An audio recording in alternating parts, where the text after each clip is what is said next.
আমি পেশায় একজন আইনজীবী, রেগুলার প্র্যাকটিশনার। আচ্ছা, ভোটের প্রচার আমি ক্যান্ডিডেট হওয়ার আগে থেকেই করছি।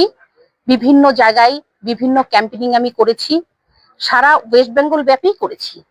বর্তমানে আমি 122 মিনাখা তফসিলি জাতি কেন্দ্রের প্রার্থী। তা বিভিন্ন আমার এখানে 3টে ব্লক আছে, 3টে ব্লকে আমার 12টা অঞ্চল আছে। মোটামুটি আমার নখদর্পণে চলে এসছে টোটালটা, কোথায় কেন কর্মী আছে, কে আছে না আছে, কে কিভাবে কাজ করছে, তাদেরকে সমস্ত দায়িত্বটা আমি বুঝিয়ে দিয়েছি এবং তারা নেমেও পড়েছে। এজেন্ডাগুলো কি কি আপনাদের? আমাদের এজেন্ডা, আমাদের সরকার, আমাদের জাতীয় কংগ্রেস ক্ষমতায় আসলে আমরা মেয়েদের মাসিক 2000 টাকা ভাতা দেব। আর কেন্দ্র সরকার আমাদের যেটা রাস্তাঘাট আইন ব্যবস্থা দুর্বল হয়ে পড়েছে সেটা সাহায্য করবে।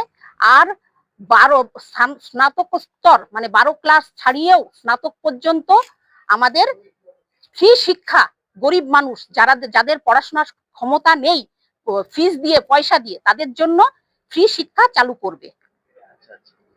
বলছি এখানে তো বহু প্রার্থী রয়েছে, যেমন আইএসএফ প্রার্থী রয়েছে, তৃণমূল কংগ্রেসের প্রার্থী রয়েছে, বিজেপি প্রার্থী রয়েছে, তাদের ঊর্ধ্বে উঠে কেমন ভাবে প্রচার শুরু করবে?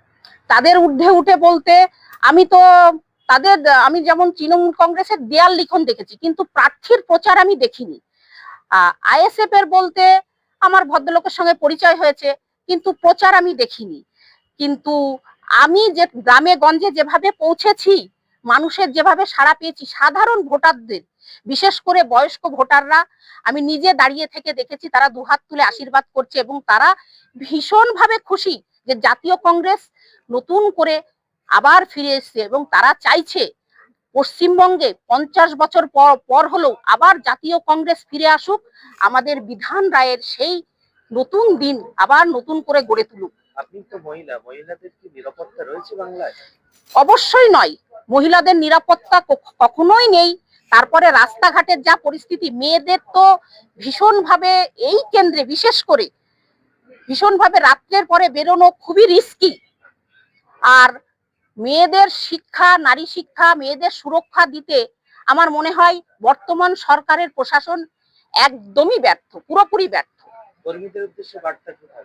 কর্মীদের উদ্দেশ্যে বার্তা দেব, তোমরা এগিয়ে চলো, কংগ্রেসের হাত ধরো, সব দল মত নির্বিশেষে বলবো, তোমরা আবার সবাই ফিরে এসো, একই ছায়ায় ফিরে এসো, আমাদের নতুন করে নতুন জাতির সরকার, দেশের সরকার গড়ি, আমরা একসাথে হাতে হাত ধরে এগিয়ে চলি।